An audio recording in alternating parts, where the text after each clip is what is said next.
அஸ்ஸலாமு அலைக்கும் வரஹ்மத்துல்லாஹி வபரகாத்துஹு. அல்லாஹ் நேசிக்கிறான். அல்லாஹ் யாரை நேசிக்கிறான்? அல்லாஹ்வுடைய தூதர் ஸல்லல்லாஹு அலைஹி வஸல்லம் அவர்கள் சொன்னார்கள், கடுகளவு பெருமை இருந்தாலும் அவர் சொர்க்கத்தில் நுழைய முடியாது. அருகில் இருந்த நபித்தோழர்கள் பயந்தவர்களாக கேட்டார்கள், அல்லாஹ்வின் தூதரே, ஒரு மனிதன் தன்னுடைய ஆடை அழகாக இருப்பது, தன்னுடைய காலடி அழகாக இருப்பது என்று நினைப்பது பெருமையா? அல்லாஹ்வுடைய தூதர் ஸல்லல்லாஹு அலைஹி வஸல்லம் தங்கத்தில் எழுதப்பட வேண்டிய வார்த்தைகளை சொன்னார்கள், தோழர்களே, அது பெருமை அல்ல. ஒருவன் தன்னுடைய ஆடை அலங்கரித்துக் கொள்வதோ, தன்னுடைய செருப்பை காலணிகள் அழகாக இருக்க வேண்டும் என்று ஆசைப்பட்டு அலங்கரித்துக் கொள்வதோ பெருமை அல்ல. ஏன்? இன்னல்லாஹ ஜமீலுன் யுஹிப்புல் ஜமால்.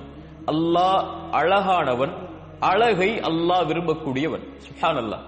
பெருமை என்பது சத்தியத்தை மறைப்பதும் மனிதர்களை தரக்குறைவாக பார்ப்பதும் தான் என்று அல்லாஹ்வுடைய தூதர் ஸல்லல்லாஹு அலைஹி வஸல்லம் அவர்கள் சொன்னார்கள்.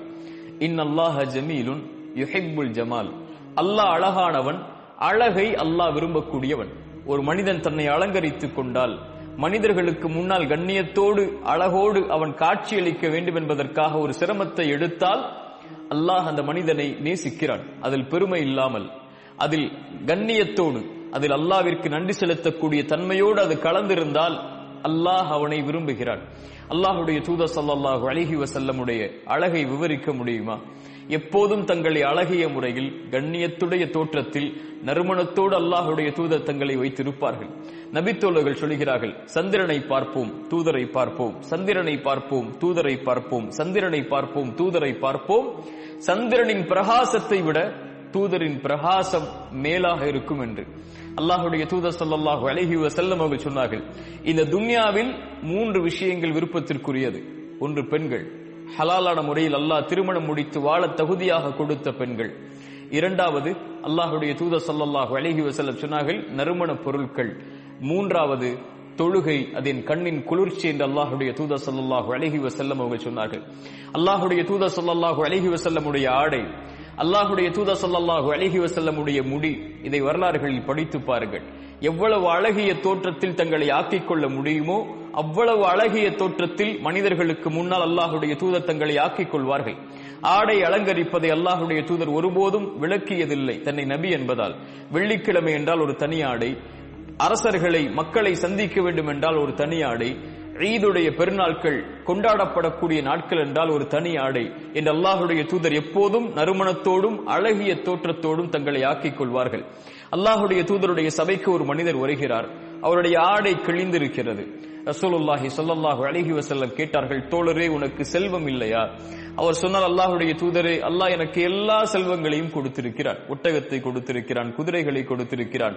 இப்படி அவருடைய செல்வங்களை அந்த தோழர் எண்ணுகிறார்.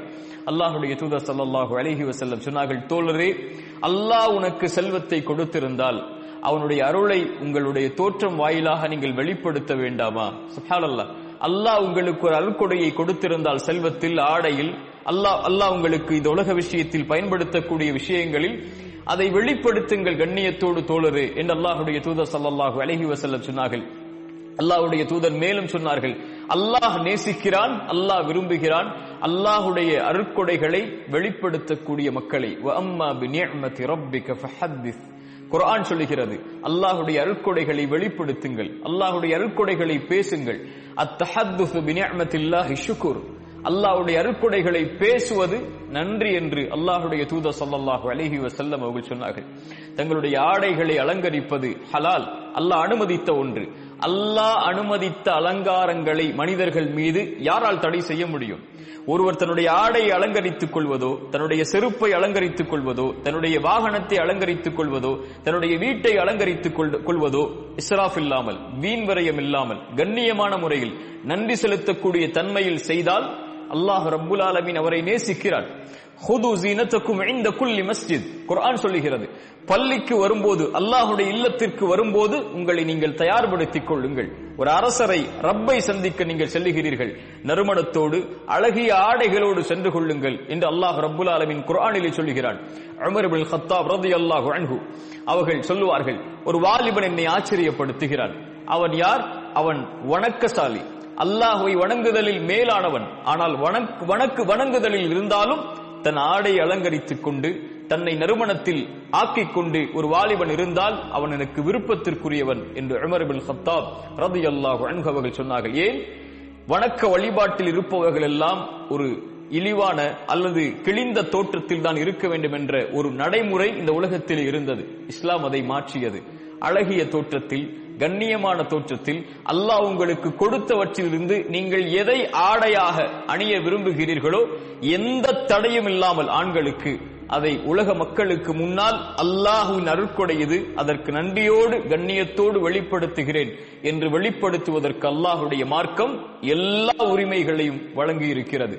அதை யாரும் எவரும் தடை செய்ய முடியாது. உங்கள் ஆடைகளை அலங்கரித்துக் கொள்ளுங்கள். நீங்கள் விரும்பிய முறையில் கண்ணியத்தோடு, மரியாதையோடு, நன்றியோடு, மக்களை தரக்குறைவாக ஆக்காமல் எதை நீங்கள் அல்லாஹ்வுடைய மார்க்கத்தில் எடுத்து செய்தாலும் உங்களை அழகாக்குவதற்கு அல்லாஹ் அதை அனுமதிக்கிறான். அல்லாஹ் அதை நேசிக்கிறான். அஸ்ஸலாமு அலைக்கும் வரஹ்மத்துல்லாஹி வபரகாத்துஹு.